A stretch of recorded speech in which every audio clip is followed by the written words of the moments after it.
এখন তারা ভিন্ন সুরে কেউ কেউ কথা বলতে শুরু করেছেন। এ লক্ষণ ভালো নয়। চাঁদাবাজি যারা করেন তারা চাঁদাবাজি বন্ধ করুন।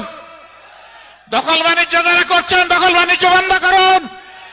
মানুষের পর জুল জুলুম যারা করছেন তারা জুল জুলুম বন্ধ করুন। যদি তারা বন্ধ না করেন তাহলে তাদেরকে আমরা স্পষ্ট ভাষায় জানিয়ে দিচ্ছি, এটা অচিরেই বাংলাদেশে বন্ধ হবে, তখন কিন্তু কঠিন পরিণতি ভোগ করতে হবে। সেই সূর্য ডুবে গেছে, এই সূর্য আর বাংলাদেশে উঠবে না। এই সূর্য আর কালো সূর্য বাংলাদেশের মুখ দেখবে না। এখন নতুন সূর্যের উদয় হবে। সেই সূর্য কোরআন বুকে নিয়ে উদিত হবে ইনশাআল্লাহ। আমাদের প্রিয় বাংলাদেশ ছোট্ট একটি দেশ, বিপুল জনসম্পদে পরিপূর্ণ। আফসোসের বিষয়, স্বাধীনতার 54 বছর এক এক করে চলে গেছে। বাংলাদেশের মানুষ সম্মানের সাথে মাথা উঁচু করে দাঁড়াতে পারেনি। কারণ বর্গীরা চলে যাওয়ার পর দেশের ভিতরের চিল যারা ছিল সেই চিলগুলা ছু মেরে জনগণের সম্পদ নিয়ে চলে গেছে। দেশের সম্পদ লুণ্ঠন করে বাইরে পাচার করেছে। দেশে দেশে বেগমপাড়া গড়ে তুলেছে। কেউ কেউ পালাতে গিয়ে খালে বিলে আশ্রয় নিয়েছে। আবার রসিক সিলেটবাসীর কাছে কেউ কেউ কলা পাতায় ধরা পড়েছে। এভাবে অপকর্মের দায় নিয়ে ফ্যাসিস্টরা বাংলাদেশ থেকে পালিয়েছে, কিন্তু ফ্যাসিজমের কালো ছায়া বাংলাদেশ থেকে যায়নি। একদল যে অপকর্ম করে চলে গিয়েছে, আরেক দল বাংলাদেশে সেই অপকর্মের দায়িত্ব নিয়েছে। একদল চাঁদাবাজি করার কারণে জনগণের ঘৃণা কুড়িয়েছে, আরেক দল আবার তার চাইতে বেশি শক্তি দিয়ে চাঁদাবাজিতে নেমে পড়েছে।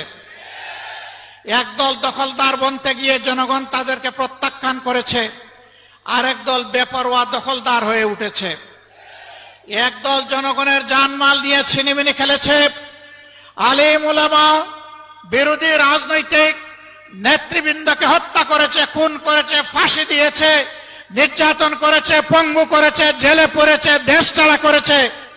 আরেক দল ঠিক একই পথ ধরেছে, এমনকি নিজেদের মধ্যে মারামারিতেও নিজেদেরকে শেষ করে দিচ্ছে। সংগ্রামী বন্ধুগণ, দফায় দফায় এত রক্ত, এত ত্যাগের পরে দেশবাসী কি আশা করেছিল? দেশবাসী আশা করেছিল অতীতের অপকর্মের যে পরিণতি, এইটা থেকে শিক্ষা নিয়ে রাজনীতিবিদরা নতুন রাজনীতি শুরু করবেন। কিন্তু আমরা দুঃখের সাথে দেখতে পাচ্ছি একদল সেই পুরাতন ধারায় পড়ে আছে। তারা কোনো সংস্কারে রাজি না, তারা সনদ বাস্তবায়নে রাজি না, তারা গণভোটেও প্রথমে রাজি ছিল না, তারপরে ধাক্কাই ধুক্কাইয়া সেই গণভোট একদিনেই হতে হবে তা তারা বাধ্য করেছে সরকারকে।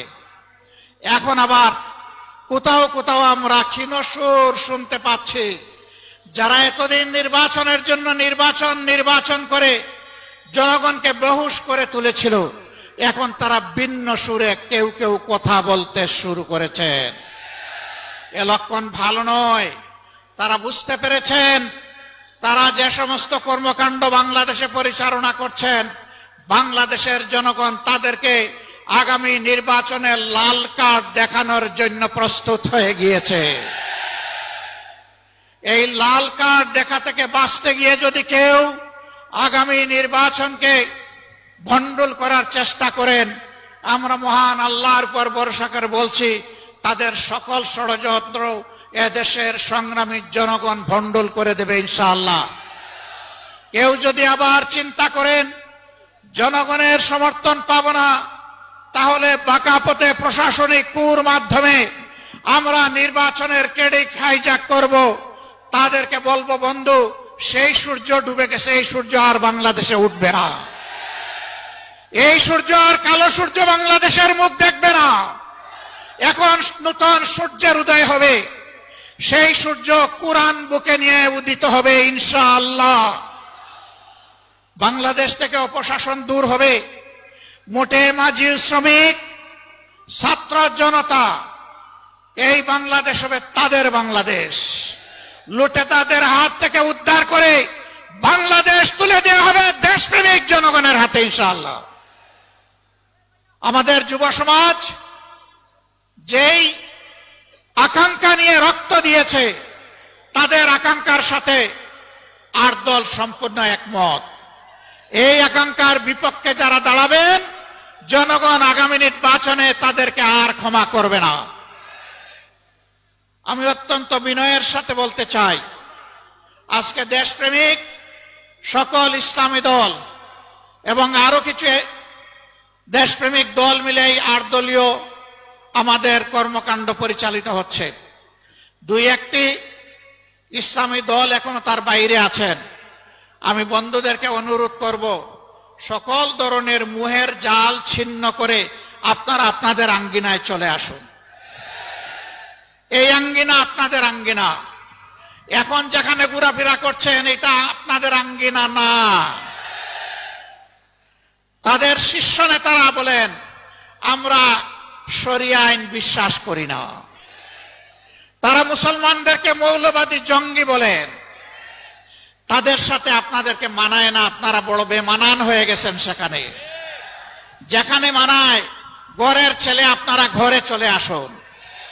আমরা আপনাদেরকে বুকে জড়িয়ে কবুল করব ইনশাআল্লাহ। অভিনন্দন জানাবো, সম্মান দেব, ভালোবাসবো। অন্য ঠিকানায় থাকার কোনো প্রয়োজন নেই। আপনি সম্মানের ঠিকানায়, কোরআনের ঠিকানায়, মানবতার মুক্তির ঠিকানায় ফিরে আসুন। আপনি কেন চাঁদাবাজদের অংশীদার হবেন? আপনি কেন দখলদারের সমর্থক হবেন? আপনি মেহেরবানি করে এই অপবাদ নিজেদের গলায় তুলে নেবেন না। আসুন, আপনারা ফিরে আসুন। আমরা আপনাদের ভাই, আপনারাও আমাদের ভাই। আজকে বাংলাদেশের দিকে চোখ মেলে খোলা চোখে তাকান। আজকে সমস্ত ইসলামিক এবং দেশপ্রেমিক শক্তি ঐক্যবদ্ধ হয়েছে। ইস্পাত কোটির ঐক্য ইতিমধ্যেই গড়ে তোলা হয়েছে। এই ঐক্য ইনশাআল্লাহ আগামী দিনে দেশের ভাগ্য নির্ধারণ করবে। আজকে রাস্তাঘাটে, হাটে, বাজারে, নগরে, বন্দরে সকল জায়গায় মুক্তি পাগল মানুষ তারা জানিয়ে দিচ্ছে আগামীতে তারা কোথায় ভোট দেবে। তারা এখন আর কারো রক্তচক্ষুকে পরোয়া করছে না। কেউ কেউ আমাদেরকে অন্যদের রক্তচক্ষুর ভয় দেখান, অমুক শক্তি, তমুক শক্তি, অমুক দেশ, তমুক দেশ। তাদেরকে পরিষ্কার বলি, ইসলামী এবং দেশপ্রেমিক নেতাকর্মীরা হাসি হাসি যেখানে ফাঁসি বরণ করতে পারে, মেহেরবানি করে তাদেরকে কোনো কিছুর ভয় দেখাবেন না। আমরা ভয় করি শুধু আল্লাহ তাআলাকে। বাকি যাদের কথা বলেন তাদেরকে আমরা কোনো পাত্তাই দেই না। ইয়েস, বিশ্বের সকল শান্তিকামী সভ্য দেশকে আমরা সম্মান জানাই, কিন্তু কেউ যেন আমাদের উপরে কোনো দাদাগিরি করতে না আসেন। আমরা আর কারো দাদাগিরি দেখতেও চাই না, বরদাস্ত করতেও রাজি নই। বাংলাদেশ চলবে আল্লাহ তাআলার নির্দেশ মোতাবেক, এই দেশের জনগণের পছন্দে। এর বাইরে কারো পছন্দ অপছন্দের কথা আমরা শুনতে চাই না। যারা অন্যদের তল্পিবাহক হবেন তাদেরকে বলবো, আগে যারা তাবেদারি করেছে তাদের থেকে মেহেরবানি করে একটু শিক্ষা গ্রহণ করুন। যারা গিয়ে তাদের পেটে আশ্রয় নিয়েছে, এটা অখাদ্য, এরা ওখানে গিলতেও পারছে না, ফেলতেও পারছে না। এই পর্যায়ে এসে গেছে। আপনারা যাবেন কোথায়? আপনারা এই দেশে থাকেন। এই দেশে থাকেন, এই দেশের মানুষের তাদের যে আকাঙ্ক্ষা সেটাকে উপলব্ধি করার চেষ্টা করেন। চাঁদাবাজি যারা করেন তারা চাঁদাবাজি বন্ধ করুন। দখল বাণিজ্য যারা করছেন দখল বাণিজ্য বন্ধ করুন। মানুষের পর জুল জুলুম যারা করছেন তারা জুল জুলুম বন্ধ করুন। যদি তারা বন্ধ না করেন তাহলে তাদেরকে আমরা স্পষ্ট ভাষায় জানিয়ে দিচ্ছি, এটা অচিরেই বাংলাদেশে বন্ধ হবে। তখন কিন্তু কঠিন পরিণতি ভোগ করতে হবে। সেই পরিণতি ভোগ করার আগে মেহেরবানি করে ছেড়ে দিন। জনতার কাতারে আসুন, মানুষকে আর কষ্ট দিবেন না। প্রিয় সিলেটবাসী, বরাবর আপনারা অন্যায় ও সত্যের বিরুদ্ধে আপনারা লড়াই করেছেন। আপনারা 96-2001 আওয়ামী লীগ যখন চরম তাণ্ডব দেশবাসীর উপর চালিয়েছিল, তখন এই সিলেটবাসী আপনারা আওয়ামী লীগকে লাল কার্ড দেখিয়েছিলেন। আওয়ামী লীগ সেদিন প্রকাশ্যে বিবৃতি দিয়ে শাহজালাল বিশ্ববিদ্যালয়ের ঘটনায় জনগণের কাছে ক্ষমা চাইতে বাধ্য করেছিল।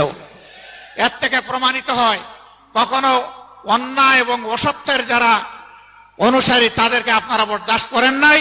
আমাদের ভরসা আগামীতে ইনশাআল্লাহ আপনারা করবেন না। আপনারা ন্যায়ের পক্ষে, জন আকাঙ্ক্ষার পক্ষে, আল্লাহর কোরআনের পক্ষে আপনাদের অবস্থান হবে সুদৃঢ়। আমরা সেই সুদৃঢ় অবস্থান কামনা করে এবং আমাদের আজকে এখানে যে সমাবেশ শেষ হচ্ছে, এই শেষ জায়গা থেকে বিজয়ের শুরুর স্লোগান শুরু হোক, সেই আহ্বান জানিয়ে আপনাদের কাছ থেকে বিদায় নিচ্ছি আপাতত। আসসালামু আলাইকুম ওয়া রাহমাতুল্লাহ। নাসরুম মিনাল্লাহি ওয়া ফাতহুন কারীব ওয়া বাশশিরিল মুমিনিন। আসসালামু আলাইকুম ওয়া রাহমাতুল্লাহ।